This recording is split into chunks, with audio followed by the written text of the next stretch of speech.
Our topic is shifts of demand and supply curves. Shift of demands. The position of demand curve will shift to the left or right following a change in an underlying determinant of demand. In increasing in demand are shown by a shift to the right in the demand curve. This could be caused by a number of factors including a rise in income, a rise in the price of a substitute, or a fall in the price of a complement. Kapag ang market ay nasa equilibrium, yung mga price ng mga goods or services ay may tendency na maging same pa rin.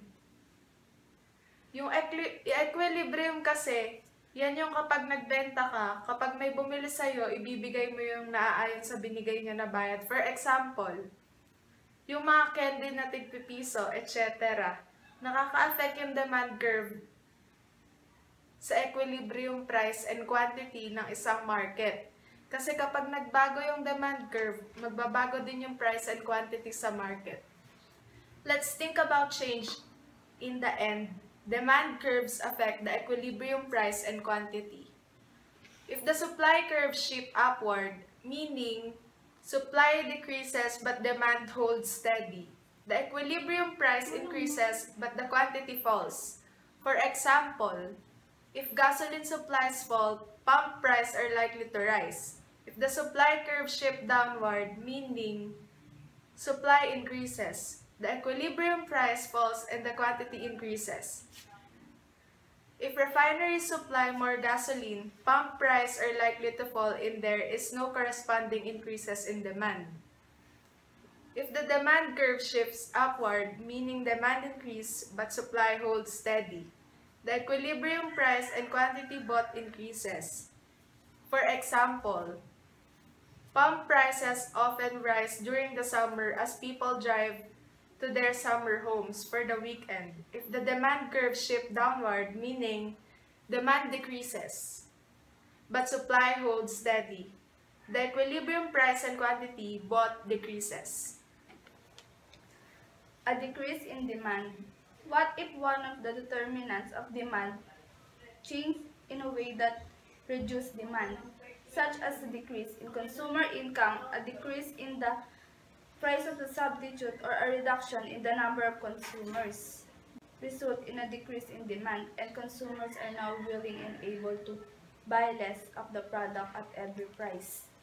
Kapag yung isang product hindi na natatangkilik ng ibang tao or may ibang product na halos magkapareho na tinatangkilik ng mga consumer, doon na pumapasok yung decrease in demand.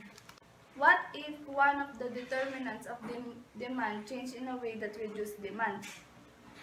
So, katulad ng pagbaba ng profit ng mga consumer ay pagbaba rin ng price at pagbawas ng bilang ng mga consumers.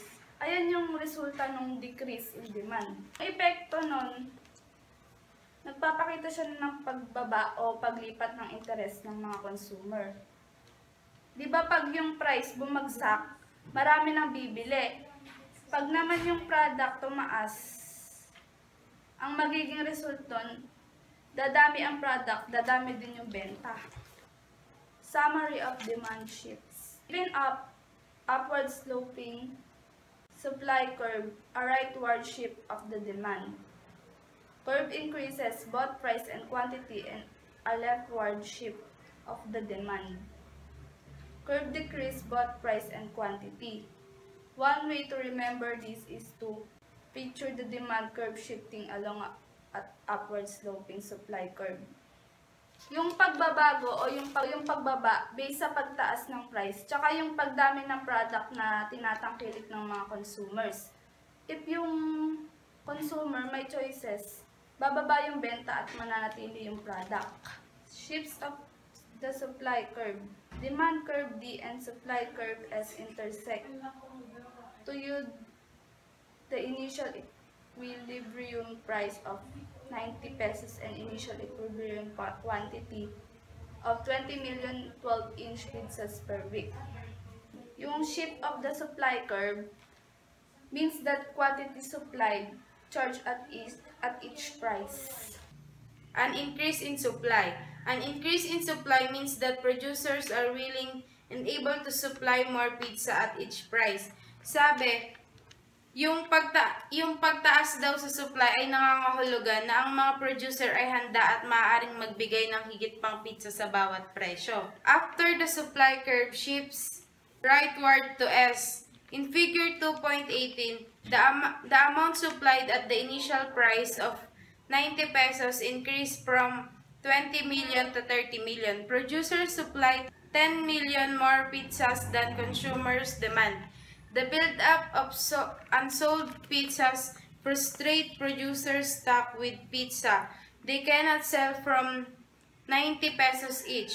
This surplus forces the price down. Falls, supply declines along the new supply curve, and quantity demands increase along the demand curve until a new equilibrium point is reached. The new equilibrium price is 60 pesos, and the new equilibrium quantity is 26 million pizza per week. As long as the demand curve slopes downward, a rightward shift of the supply curve reduces price but increase quantity. A decrease in supply. A decrease in supply means that producers are willing and able to supply less pizza at each price. Yung increase in supply, available to supply more pizza at each price. Yung decrease in supply naman, available to supply less pizza at each price. After the supply curve shifts leftward to S in figure 2.19, the amount supplied at the initial price of 90 pesos decreased from 20 million to 10 million. Producers supply 10 million fewer pizzas than consumer demand. This shortage forces the price up. As the price rises, quantity supplied increase along the new supply curve, and quantity demand decrease along the demand curve until a new equilibrium point is reached. The new equilibrium price is 120 pesos, and the new equilibrium quantity is 14 million pizzas per week. As long as the demand curve slopes downward, a left shift of the supply increases price but reduces quantity. Figure 2.19, effects of a decrease in supply. A decrease in supply is depicted as a leftward shift of the supply curve from S to S. At the new equilibrium point, quantity is lower and price is higher than before the increased supply. Yung quantity niya bumababa pero yung price niya higher than before the decrease in supply. Summary of supply shifts. Thus, given a downward sloping demand curve, a rightward shift of the supply curve decreases price but increases quantity. And the leftward shift of the supply curve increases price but decreases quantity. Pictures the supply curve shifting along the downward sloping demand curve. If the supply curve shifts upward, price decreases but quantity increases. If supply shifts leftward, price increases but quantity is decreases.